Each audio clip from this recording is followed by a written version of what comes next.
aux Juifs. À Auschwitz, c'est pas par là. On vous emmène au camping gratuit, avec chauffage. Il n'y a pas de ticket retour. La scène se déroule en octobre dernier à Budapest, la capitale hongroise, lors d'une manifestation d'extrême droite. Prise à partie sous le regard passif des policiers, le journaliste qui a tourné ces images a écopé de 5 fractures du nez. Nous le retrouvons 6 mois plus tard. Il attend encore que des poursuites soient engagées après avoir déposé 2 plaintes contre ses agresseurs et contre la police.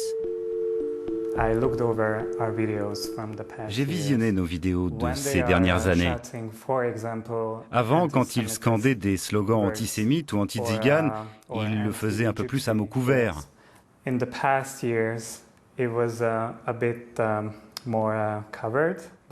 Mais aujourd'hui, les propos sont vraiment directs. Ça montre peut-être que c'est plus acceptable qu'avant de parler de manière directe et de tenir des propos haineux. La montée des extrémismes, c'est aussi ce qui a suscité une participation record à la Marche de la Vie à Budapest le 21 avril dernier, hommage traditionnel aux plus de 500 000 juifs hongrois victimes du Holocauste pendant la Deuxième Guerre mondiale. C'est aussi l'un des motifs de la tenue à Budapest début mai de l'Assemblée plénière du Congrès juif mondial qui se réunit habituellement en Israël. Les incidents antisémites se sont multipliés ces derniers mois en Hongrie, qui compte la communauté juive la plus importante d'Europe centrale. Un phénomène qui s'ajoute aux attaques récurrentes contre la communauté tzigane. Souvent pointés du doigt, les sympathisants du parti d'extrême droite Jobbik, troisième force politique du pays. L'un de ses responsables avait défrayé la chronique l'hiver dernier en appelant à lister les parlementaires, membres du gouvernement ou fonctionnaires d'origine juive pouvant représenter un risque pour la sécurité nationale. Des propos qui avaient suscité l'indignation en Hongrie. Récusant l'accusation d'antisémitisme, l'intéressé a depuis précisé qu'il ne visait que la double citoyenneté. Tout citoyen d'un pays qui enfreint totalement le droit international commet un génocide 24 heures sur 24 contre le peuple palestinien, représente un risque pour la sécurité nationale dans n'importe quel pays où il va. C'est pour cette raison que les personnes qui ont la double nationalité hongroise et israélienne ont un intérêt particulier à nos yeux. Et aussi parce que le président israélien Shimon Peres, en octobre 2007, a parlé de mon pays, la Hongrie, comme d'une cible pour les hommes d'affaires et financiers juifs israéliens. Et ces propos s'inscrivent dans une logique de colonisation et d'expansion impérialiste. Des positions embarrassantes pour le gouvernement hongrois qui s'efforce de soigner ses relations avec Israël.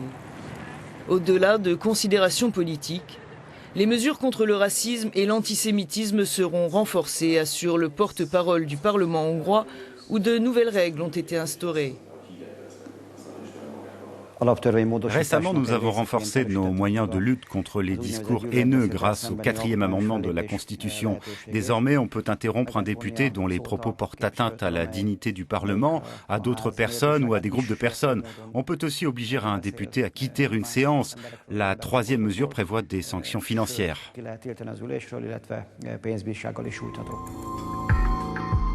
Des initiatives qui ne suffisent pas à contrecarrer un malaise croissant, estime ce journaliste, qui a tenu à rester anonyme. Il figure sur la liste de personnalités juives hongroises affichées sur des sites internet d'extrême droite, dont il subit des attaques récurrentes. Les commentaires étaient extrêmement agressifs. Certains regrettent par exemple que le travail entrepris à Auschwitz n'ait pas été terminé, des choses comme ça. La vérité, c'est que j'ai perdu tout sentiment de sécurité, pas dans la vie quotidienne, je n'ai pas peur dans le bus ou dans le métro, mais j'ai beaucoup d'incertitudes sur mon avenir. Et je dois dire que pour moi, c'est beaucoup plus un phénomène européen. Pour le directeur de la Fédération des communautés juives de Hongrie, le pays doit encore régler ses comptes avec l'histoire pour que changent les mentalités.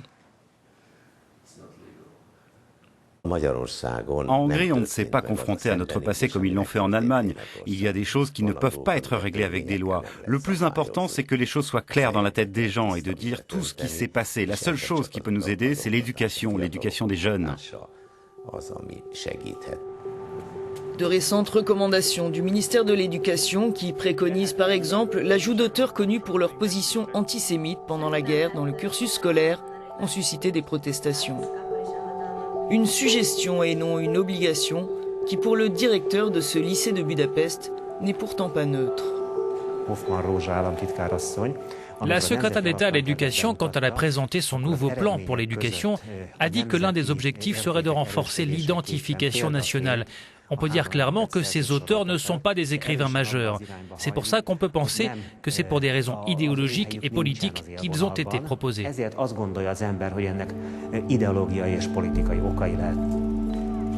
Autre nouveauté, l'introduction l'an prochain de cours religieux à l'école publique. Optionnels, ils pourront être remplacés par des cours d'éthique pour ceux qui le souhaitent. Istvan représente un réseau national de parents d'élèves. Le simple fait que les enfants puissent être catégorisés l'inquiète. Je ne crois pas que les politiciens doivent payer pour les églises et organiser l'éducation religieuse dans une école élémentaire classique.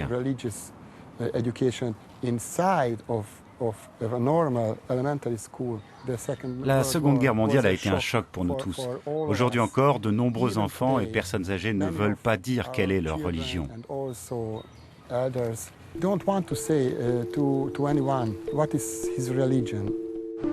La tenue du Congrès juif mondial à Budapest ranime le débat sur les responsabilités des blessures de l'histoire. Une manifestation antisioniste est prévue à la veille du Congrès sous l'égide de cette députée du Jobbik. Pour, dit-elle, clarifier le rôle des Juifs hongrois en 1919 et 1945, année douloureuse en Hongrie, et aussi parler des craintes actuelles de son parti. Je suis architecte et je travaille dans le développement urbain. Et c'est étonnant de voir le nombre de spéculateurs présents sur ce marché qui représentent des investisseurs israéliens. Il faudrait avoir conscience que ces placements immobiliers pourraient avoir des conséquences graves à long terme. Ce n'est pas juste le fait que beaucoup de logements seront construits, mais ça peut aboutir à un changement de population. Ça peut conduire à des déplacements à grande échelle.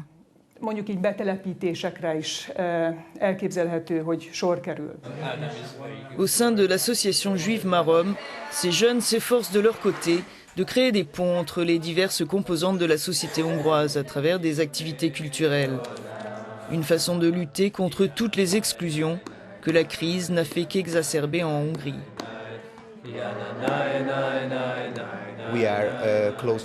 On travaille étroitement avec de nombreuses organisations de la société civile, avec des associations roms, homosexuelles et bien sûr beaucoup d'organisations qui s'occupent de problèmes sociaux. Si on arrive à renforcer la solidarité dans la société, alors on pourra lutter contre ces groupes qui essentiellement sont isolés dans la société. Ils sont isolés avec leurs idées haineuses. They are alone with their hate ideas.